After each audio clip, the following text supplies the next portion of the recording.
Alright, so Blade Vortex Pathfinder. This is probably what I will start. If I end up not liking it, there's a really easy build to transition to.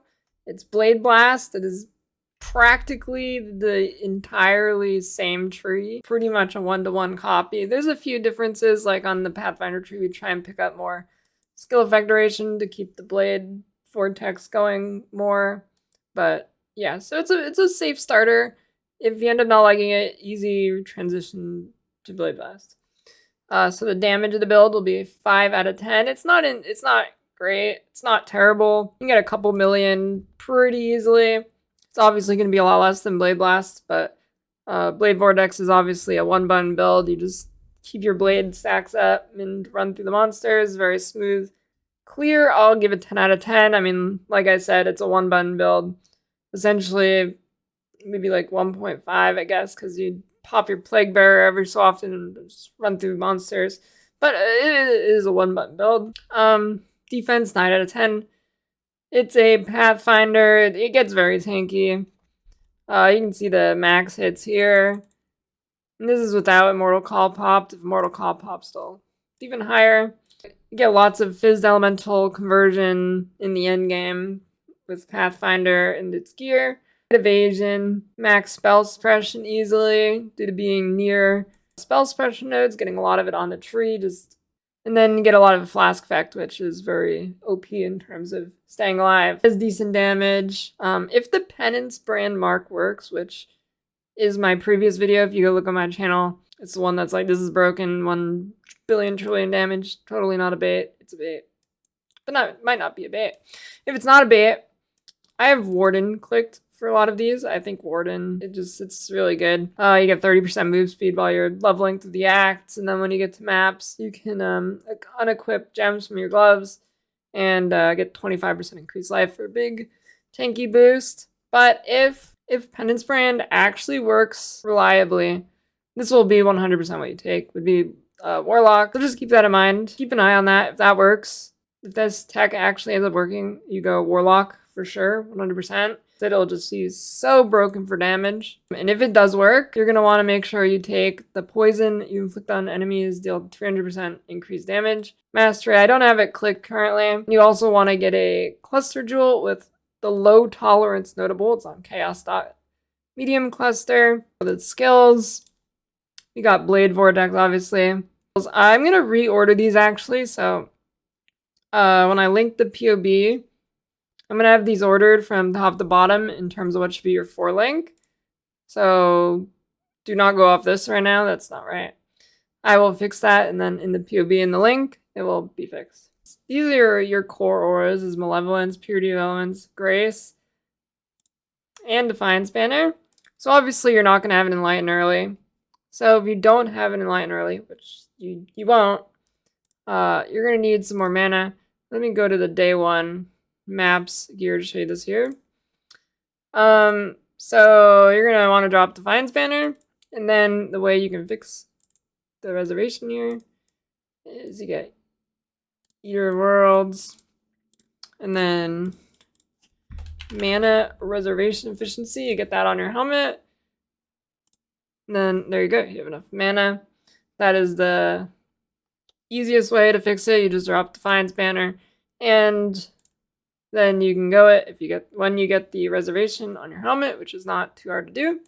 And if you are in softcore, what you can do is drop Purity of Elements to go for Herald of Agony. And then you actually save quite a bit of reservation that way, so you can probably even drop these nodes. The softcore tree I have here is a little different. It doesn't even path that way. I wouldn't necessarily recommend using that tree, but if you really care a lot more about damage and staying alive, then you end up just dropping these nodes because you'll take Herald of Agony instead. Yeah, I don't really recommend that. It's not ideal. Early on, you will probably want to use Herald of Agony regardless, actually, for the poison chance. So if you're not poison capped early on for whatever reason, just end up using Herald of Agony. It gives you 20% chance to poison. And you might end up needing to drop like Purity of Elements or whatever. But poison cap is very important. We got Obliteration here. That's going to be your main weapon. Helps you clear a lot. You get the boom booms. And this is the end. I have 3 gear sets. Day 1 maps, endgame tanky oriented, and this is what I recommend. This is obviously what I'll be doing.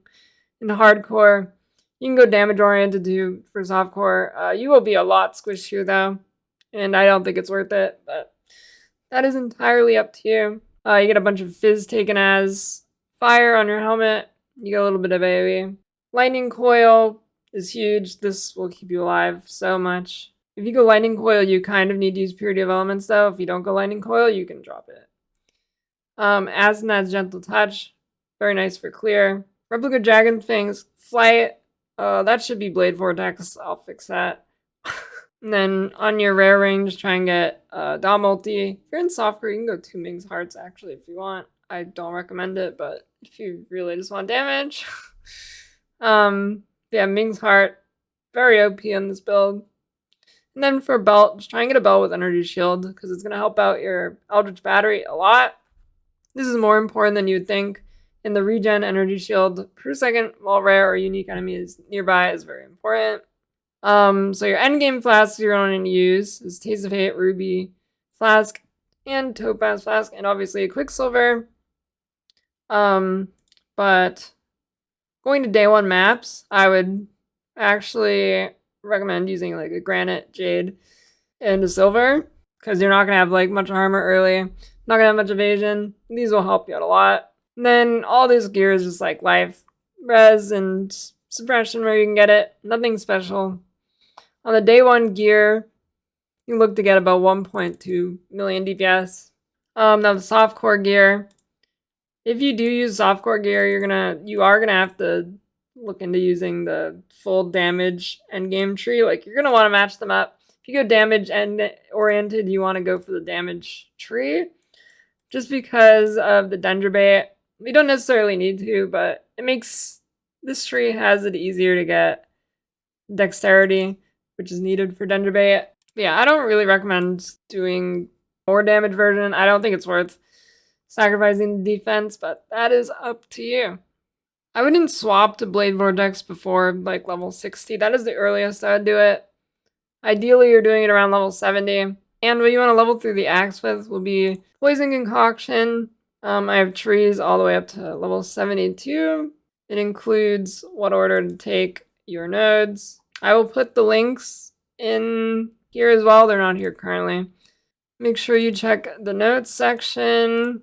Important things here. Always check the notes section. Bandits, kill all, Major God Lunaris, Minor God Relicash. Early, you might want to take Brine King. Another miscellaneous thing would be for the Timeless Jewel. It's not super important. Really, just look for like anything good you can get on it. It's not really that important. Just look for good mods. Alchemist Genius one's really good. Avoid Stun's good. Faster Poison is good. You have a lot of options if you just look into it a little. For clusters, you're going to want Septic Spells is good for capping your poison. And then also Wicked Paul gives you some skill effect duration. Large cluster, you're looking to get like Master the Fundamentals and Battle Hardened. Now that is about it.